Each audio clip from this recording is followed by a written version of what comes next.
Okay guys, so I wanted to talk a little bit today about some common mistakes that you guys are making in your essays. So I'm a little bit disappointed, I'm not gonna lie. So this paragraph that you guys had to write for a test grade, all of the answers for that paragraph were given to you except for the concrete details. We did the worksheet, the compare and contrast essay worksheet last week, and that was supposed to be kind of your rough draft, if you will, for the assignment. Some of you didn't do that, and it showed. On September 16th, we began doing that worksheet. And I'm looking at my website right now, and in my instructions, this worksheet cannot be done without these slides. Answers for the worksheet can be found beginning on slide 17. So I gave you guys all of these answers, and I gave you guys hints to do that. So it's really, really important to me, and it's very evident to me who did and who did not read my slides and follow directions. What a lot of you did was very based in not following those directions. So it was kind of hard for me to gauge what was wrong because most of you just didn't follow directions. Some of you did fabulously, and I'm super proud of you, and your grades reflect that. So use this as a lesson that it is very, very important to watch my slides. I want to help you guys. I really do. But it's very frustrating for me that I put these slides out and I literally am feeding you answers and you're still failing. There's no reason that you should be failing this class with all the resources that you're given on a daily basis. We put a lot of time and effort into putting these lectures up and putting these slides together for you for remote learners. So it is greatly appreciated that you watch them and use those because you never know when they're going to help you on a test. So on that paragraph, I gave you the topic sentence, the commentary, and the closing sentence. All you had to do is come up with the 2 concrete details, and I gave you hints on how to start that.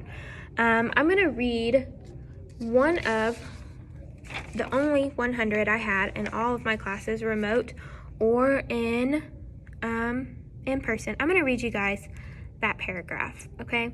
So, unlike the linear approach, the nonlinear approach focuses on deepening the reader's understanding of the main character.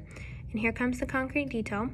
For example, in The Seventh Man, Kay gets swept away by a wave and the seventh man leaves to another country and never gets married. He overcomes his fear of the water by going back to where Kay passed away. This shows that the frame shows how the adult seventh man changed as a result of his childhood experience. The nonlinear approach allows the reader to watch the main character overcome an obstacle and experience personal growth. Okay, so what you needed to do with this was to talk about the emotions that Kay had in the beginning of the story and talk about the emotions that Kay had at the end of the story. I gave you guys sentence stems that you could have used. I gave you guys hints about what to talk about. So I'm going to go through and look at this slide that I'm referring to. And this was on September 16th. Okay, so this was a little bit of a longer one, but they were pretty cut and dry. Okay.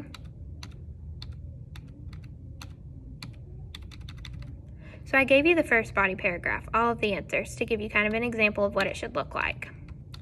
So then in body paragraph 2, I gave you guys a topic sentence and a sentence stem for the first concrete detail. So I'm looking at it now. The topic sentence says, unlike the linear approach, the nonlinear approach focuses on deepening the reader's understanding of the main character. So then in that slide, I gave you the sentence stem, for example, in The Seventh Man, and I gave you a hint. Talk about Kay getting swept away and the seventh man's response to the tragedy, leaving, never getting married, etc. So you could have done like the example. You could have said something to the extent of, for example, in The Seventh Man, the narrator watches his friend get swept away and he does not react well and he's very depressed throughout his childhood and his young adult life. And then that's an example. That's a concrete detail. And then in that second concrete detail, I gave you a hint. Talk about the watercolors, overcoming fear of the ocean, and remembering Kay in a positive way. You could say, as the narrator progresses through his life, he is able to overcome his fear of the ocean. He receives a box of Kay's watercolor paintings, which help him see Kay in a more positive way. So I gave you guys these examples, and I gave you hints, and I gave you sentence stems. So there's no reason that you guys shouldn't have at least been on the right track writing these. It's so vitally important. This is all on a slide. I'm going to show you guys. Well, I don't think I can. Never mind. It's in my September 16th slide. It's so important that you guys are paying attention to these slides. If you're having issues, I need you to come to my Google Meets. I need you to talk to me. I can't help you if I don't know what your problems are. Okay, so I'm having a Google Meet tomorrow, September 25th at 8 a.m. If you failed the assignment, I expect you to be there because I'm going to go over how to do corrections, and I'm not going over the corrections again. So it is vitally, vitally, vitally important that you come to my Google Meet if you failed this assignment, or even if you passed and you want to recover some points for that, because some of you passed, but you're not quite where you need to be with that paragraph. This paragraph should have been a very easy test grade, and we're only going to build off of this. So I really want you guys to have an understanding of the writing process and the formula that we use for writing these kinds of essays. If you have any questions, please get on my Google Meet tomorrow.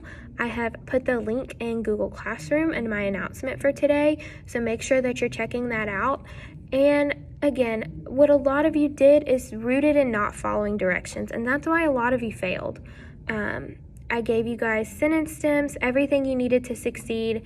You just had to use it. So in the future, please make sure you're watching my lectures. Please make sure you're paying attention and you're reading those directions, because it could be pass or fail. Being able to read directions and be independent is a skill that you're going to need throughout high school, college, your career, everything. So make sure that you're doing that.